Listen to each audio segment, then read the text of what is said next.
Hello everyone. सो इस video को start करते हैं और इस वीडियो में हम इन शॉर्ट डिस्कस करने वाले हैं टीसीएस की सारी प्रोफाइल्स के बारे में एंड बेसिकली सैलरी डिफरेंसेस के बारे में हम बात करेंगे। ये बात तो ठीक है, but the main thing is कि जो तीनों प्रोफाइल हैं उन तीनों प्रोफाइल्स मतलब टीसीएस निंजा, डिजिटल और प्राइम, इन तीनों प्रोफाइल के वर्क में क्या डिफरेंस होता है जो कि हमें टीसीएस बताती है। ठीक है, तो स्टार्ट करते हैं और मेक श्योर कि अगर आप टीसीएस के कैंडिडेट हो तो चैनल को जरूर सब्सक्राइब कर लेना, बिकॉज इन तीनों प्रोफाइल के ऊपर इंडिविजुअल बहुत बड़ी बड़ी वीडियोस आने वाली हैं जिसमें सब कुछ मैं एक्सप्लेन कर रहा हूँ। आप भी वीडियोस देखकर कह दोगे भैया क्या ही बना दिया। ठीक है, सो जरूर make sure to subscribe the channel. Start करते हैं with TCS ninja. So first of all TCS ninja यहाँ पर आपको दो पैकेजेस ऑफर कर रही है। फर्स्ट वन इज 3.36 एलपीए जो कि यूजी वालों को ऑफर किया जाता है, पीजी वालों को ऑफर किया जा रहा है 3.53। ठीक है, अब कोई भी आपका पैकेज हो देखो ज्यादा फर्क नहीं पड़ता, बिकॉज जो आपकी सैलरी है वो अराउंड आपकी 22 टू 23 के आ रही होती है हाथ में। ठीक है, इतनी आपकी इन हैंड सैलरी आ रही होगी, प्लस इसके साथ यहाँ पर 10% आपका वेरिएबल पे और रहता है। ठीक है, वेरिएबल पे जो कि आपको ईयर एंड में मिलता है। एंड इसका जो आपका वेरिएबल पे है वो आपका अराउंड होगा आप मान सकते हो 20 टू 30,000 के बीच में। सो इसके बीच में आपको एक बार ईयर एंड में आपको बोनस मिलेगा। ये तो आपकी इन हैंड सैलरी की बात हो गई, बट टीसीएस निंजा का काम क्या होता है पहले उसको शॉर्ट में समझते हैं, जो कि टीसीएस बोलती है। सो टीसीएस बोलती है to manage and support application development and management, enhance system engineering for better efficiency, explore next gen technologies for an innovative career path। Zero points का मतलब क्या है देखो, मैं आपको हिंदी भाषा में समझाता हूँ, फैंसी वर्ड्स में नहीं। सीधी बात यह है, देखो जब कोई भी प्रोजेक्ट आता है सो उस प्रोजेक्ट को यहाँ पर तीन चार टीमों में डिवाइड किया जाता है। ये आपका मेन प्रोजेक्ट है, यहाँ पर एक टीम होगी जो कि डेवलपमेंट टीम होती है, जो कि प्रोजेक्ट को डेवलप करने का काम होती है। एक टीम होती है जो सपोर्ट टीम होती है, जो कि सपोर्ट का काम प्रोवाइड कराती है। ज्यादातर लोगों को मैं इसी वाले कैटेगरी में मतलब बताना चाहूंगा कि ज्यादातर जो लोग हैं वो इस वाली कैटेगरी में जाते हैं। ठीक है, अब देखो इन दोनों का जो डिफरेंस क्या है वो मैं बताता हूँ। देखो जो डेवलपमेंट की टीम है वो क्या कर रही होगी, वो बेसिकली मेन जो कोड होता है, जो प्रोजेक्ट होता है उसको लिखने का काम कर रही होगी। बट जो सपोर्ट की टीम है वो क्या कर रही होगी, अब मैं आपको एक चीज समझाता हूँ जिससे आपको एक बार में चीजें समझ में आ जाएंगी। ये डेटाबेस है सपोज, इस डेटाबेस में काफी सारे रिकॉर्ड्स हैं, काफी सारे इंडिविजुअल डेटाबेसेस हैं। अब इस डेटाबेस में ये सारा डेटा डेली के डेली कम से कम 10,000 से 20,000 ट्रांजेक्शन्स लेता है। ठीक है, अब डेली सपोज इन ट्रांजेक्शन्स के बीच में कुछ ना कुछ रोल चेंजेस होते हैं। जैसे कि सपोज आपको किसी क्लाइंट को एंट्री देनी है इस डेटाबेस में, किसी क्लाइंट को रिमूव करना है, किसी कस्टमर का जो भी डेटा है उसमें कुछ आपको मॉडिफाई करना है। तो ये जो सारा काम है ये डेवलपमेंट टीम नहीं करेगी, ये करेगा डेटा एडमिन। ठीक है, डेटा एडमिन, और डेटा एडमिन एक सपोर्ट का रोल है। ठीक है, सो समझ में आया क्या होता है, मतलब बेसिक जो पूरा कोड है प्रोजेक्ट का उस पर काम नहीं कर रहे हैं, बट सपोर्ट जो प्रोजेक्ट में है उसको प्रोवाइड कराने का काम कर रहे हैं। दूसरा, काफी सारे बग्स होते हैं, काफी सारे एरर्स निकलते हैं प्रोजेक्ट में, उनको मेंटेनेंस करनी होती है, उनकी रिपोर्टिंग करनी होती है, जो कि आता है प्रोजेक्ट मैनेजमेंट ऑफिस यानी कि पीएमओ में। सो पीएमओ वाले बेसिकली क्या करते हैं कि जो आपका पूरा प्रोजेक्ट है उसका मैनेजमेंट देखते हैं, उसकी रिपोर्ट्स देखते हैं। ये काम आपका आ सकता है, ये भी सपोर्ट में आता है। ठीक है, सो अब एक और जो चीज आती है वो आती है डिफरेंट टूल्स। अब काफी सारे डिफरेंट टूल्स होते हैं लाइक सर्विस नाउ, ठीक है, या फिर और भी इंटरनल टूल्स होते हैं। उन सब में लोगों को एक्सेस देना, उनसे रिलेटेड काम करना, उनसे रिलेटेड प्रोजेक्ट मैनेजमेंट की चीजें, रिपोर्ट्स जनरेट करना, वो सब भी आता है सपोर्ट के काम में। साथ साथ में टीसीएस निंजा में ये भी हो सकता है कि आपको ऐसे प्रोजेक्ट में डाला जाए जिसमें आप 50% सपोर्ट का काम कर रहे हो, 50% यहाँ पर डेवलपमेंट का काम कर रहे हो। ठीक है, डेवलपमेंट मतलब क्या, आपको कुछ मॉड्यूल दे दिया, मॉड्यूल के ऊपर आपको कोड वगैरह लिखना है। अन्यथा इसके अलावा यहाँ पर दो चार चीजें और होती हैं, लाइक डॉक्यूमेंटेशन के ऊपर काम करना, राइट, और अपनी टीम को जहां भी जिस चीज की सपोर्ट है वो सपोर्ट प्रोवाइड कराना। सो ये बेसिकली कुछ रोल्स होते हैं। प्रॉपर डेवलपमेंट में टीसीएस निंजा का जाना थोड़ा सा मुश्किल रहता है, 80% लोगों को सपोर्ट साइड के प्रोजेक्ट्स ही यहाँ पर प्रोवाइड कराए जाते हैं।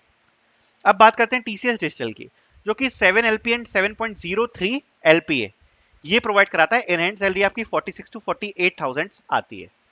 अब इसमें क्या काम है, देखो projects on solution development and integration, drive initiative focused on modern technologies, contribute to TCS ventures and develop tech frameworks. देखो आपको इजी भाषा में समझाता हूँ, बेसिकली डिजिटल वालों को डेवलपमेंट के प्रोजेक्ट यहाँ पर मिल जाते हैं। अब यहाँ पर बहुत चीजें होती हैं, सपोज कोई डेवलपमेंट का प्रोजेक्ट चल रहा है जिसमें रीयूजिबिलिटी काफी ज्यादा यूज करनी है, सो उसके लिए क्या करते हैं, फ्रेमवर्क्स राइट होते हैं या लाइब्रेरीज राइट होती हैं, ठीक है। अभी ये जो मैं बातें कर रहा हूँ ना, जो लोग मतलब थोड़े से एक्सपीरियंस्ड हैं उनको समझ में आ रहा होगा कि मैं क्या बोलना चाह रहा हूँ। ये आपका एक्चुअल काम होता है जो आप कंपनीज में कर रहे होते हो, ठीक है। सो ये सब राइट करने का आपका काम इसमें आ सकता है। दूसरा एक चीज होती है ऑटोमेशन, जो कि जिस पे ज्यादातर आजकल कंपनियां काम कर रही हैं, एंड मोस्टली अभी जो टीसीएस डिजिटल के प्रोजेक्ट है वो ऑटोमेशन पे चल रहे हैं।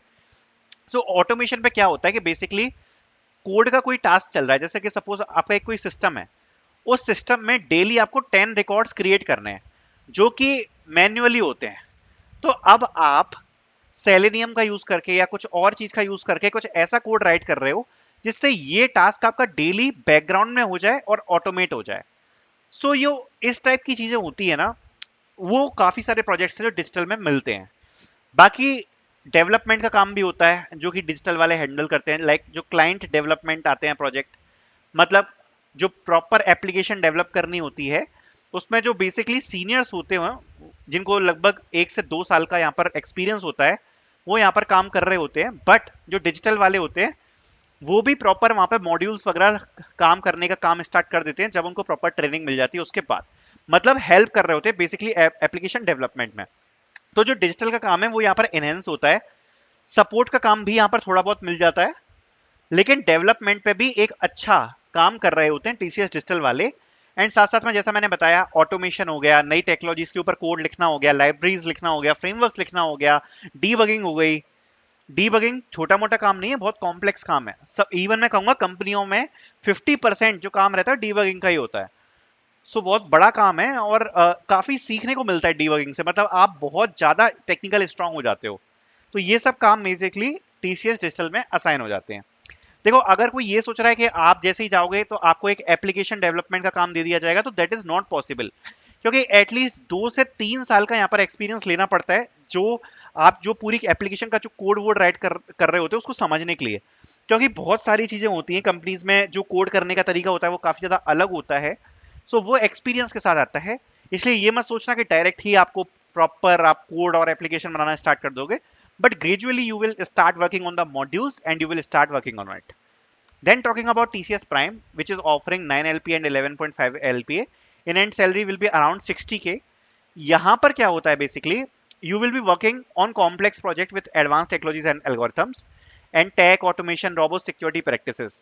देखो होता क्या है, डेटा ट्रांसफर है, जैसे मैं एक एग्जांपल समझता हूँ। डेटा ट्रांसफर हो रहा है जो कि पैकेट्स में हो रहा है। ये आपका एक कोई रिसोर्स है, ये आपका दूसरा रिसोर्स है, इन दोनों के बीच में डेटा ट्रांसफर हो रहा है। अब जब डेटा को यहां से इनक्रिप्ट किया जाता है, उसके बाद दूसरे सर्वर पर इस साइड से डीक्रिप्ट किया जाता है। अब जब ये सर्वर के बीच में कम्युनिकेशन हो रही है, तो इसको स्टेब्लिश करने के लिए काफी सारे सिक्योरिटी फीचर्स लगाने पड़ते हैं जिससे हमारा डेटा करप्ट ना हो। अब ये हो गई कॉम्प्लेक्स प्रॉब्लम, जिसमें जनरली मशीन लर्निंग एल्गोरिथम्स का काम होता है, राइट? या फिर फ्रॉड डिटेक्शन है, डेटा करप्शन है, उसको ठीक करना है, मशीन लर्निंग का काम होता है।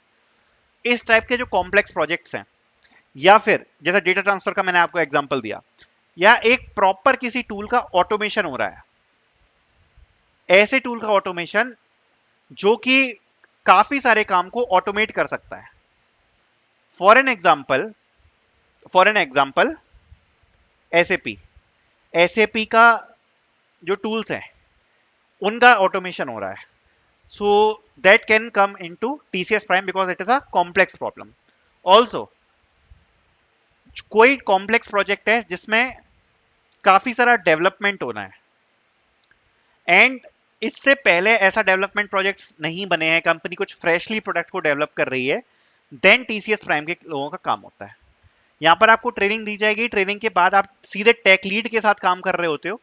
बेसिकली टेक लीड को सपोर्ट करना आप स्टार्ट कर देते हो for complex things. So this is the work difference between TCS Ninja Prime Digital.